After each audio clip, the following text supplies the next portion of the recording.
Bonjour Olivier. Bonjour Cédric. Associé gérant chez Platinium. Et tout à l'heure, Pierre Sabatier qui préside PrimeView nous disait les marchés vont devoir prendre en compte plus que jamais le risque politique. Les politiques vont aussi commander à l'économique. Quel est votre sentiment finalement face à cela? Est-ce que ce risque politique, il faut aussi le prendre en compte, l'assimiler, le corréler avec nos données économiques, macro et micro d'ailleurs?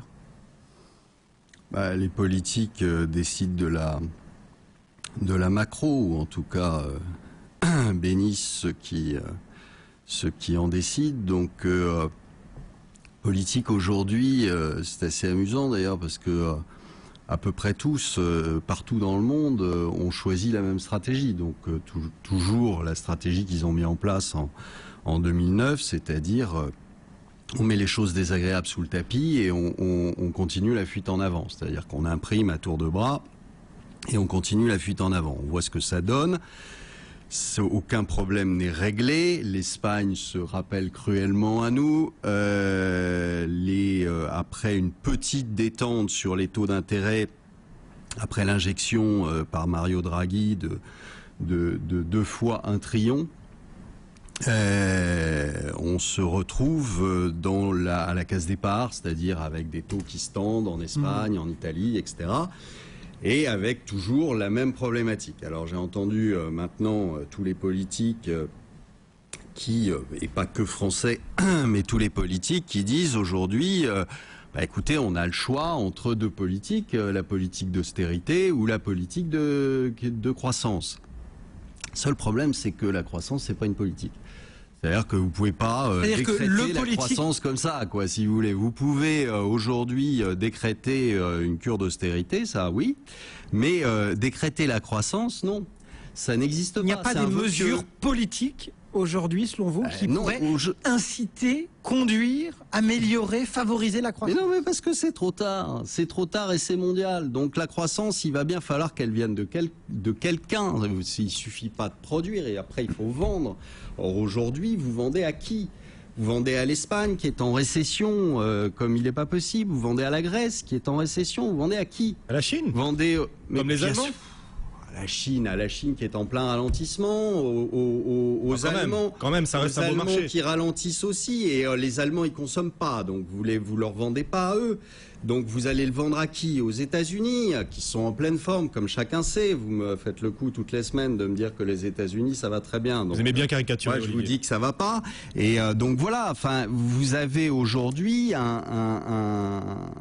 en effet 2 choix, le choix de la poursuite de la fuite en avant, ou le choix à un moment de se dire il faut arrêter, il faut en effet régler ce problème de surendettement de tous les pays dans le monde, arrêter d'imprimer des billets comme on en imprime parce que ça devient ridicule. En clair, et aujourd'hui, c'est bien de souhaiter la croissance. Tout le monde la souhaite, la croissance. Le problème, c'est que c'est pas sur un plateau de télé en appelant la croissance que vous allez la voir. Mario Monti fait quand même 2-3 efforts en Italie. Il va libéraliser, en tout cas, il essaie de libéraliser le marché du travail. C'est supposé créer de la croissance. Pour l'instant, oui, c'est supposé. Oui. On a bien employé le bon terme. Supposé. Mais vous n'y croyez pas? C'est supposé. C'est-à-dire que les marchés... Une cure d'austérité, vous pouvez pas augmenter les impôts, vous pouvez pas réduire les dépenses, vous ne pouvez pas et vous attendre à ce que vous ayez de la croissance. Il y a quelques jours, on s'est étonné que la récession en Espagne soit plus forte que prévu, mais il n'y a aucun étonnement à avoir. On est là, on tape sur la tête de tout le monde et on s'étonne que les gens aient mal. Ben non, c'est normal. C'est tout à fait normal. Ce qui est étonnant d'ailleurs, c'est que les gens n'aient pas plus mal et que y ait pas. Donc finalement, quand lundi matin, quand le 6 mai ou le 7 mai, quand au moment de la présidentielle américaine, on va avoir l'envie, nous, de dire tiens, les marchés réagissent à telle ou telle élection ou à tel ou tel camp choisi par des électeurs. Ce sera peu importe, un plaisir de journaliste, un plaisir de commentateur? Oui, parce que je dirais c'est de toute façon l'histoire elle est pas là, c'est plié. C'est-à-dire que vous pouvez avoir n'importe quel politique élu, je parle pas que de la France, encore une fois. Vous pouvez avoir n'importe quel politique élu. Visiblement, ils sont quand même pas, c'est quand même pas des grands courageux. Donc, et c'est logique. C'est toujours difficile d'aller voir votre population qui vient de vous élire ou qui est en train de le faire pour leur dire, écoutez les gars, ça va se passer très très très mal.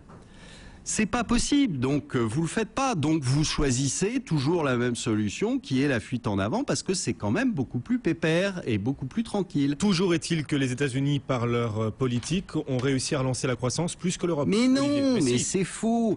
Mais non, c'est du maquillage. Arrêtez, bon c'est faux. On vous l'a prouvé 10 fois, 100 fois, etc. C'est faux. C'est aujourd'hui, vous vivez avec un type qui est dans le coma sous perfusion. Vous enlevez la perf, il est mort. Voilà, terminé. Parce Il que attend vous parlez de des aides de la Fed. l'extérieur Vous qu'on parlez des aides de lui la Fed. amène sans arrêt du fuel. Si vous arrêtez de faire le plein des États-Unis, à force d'émettre des billets, c'est terminé. C'est une fausse reprise. D'accord? Et tant que l'immobilier ne repartira pas, et tant qu'ils n'auront pas une vraie baisse du chômage, ça sera une fausse reprise.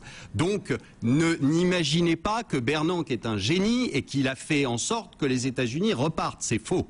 Olivier Delamarche, lui, il est là, en vrai, et candidat à rien pour vous dire les choses avec ses mots. Il est là tous les mardis au cœur d'Intégral Bourse. Il est associé gérant chez Platinium. Et on n'est jamais déçu.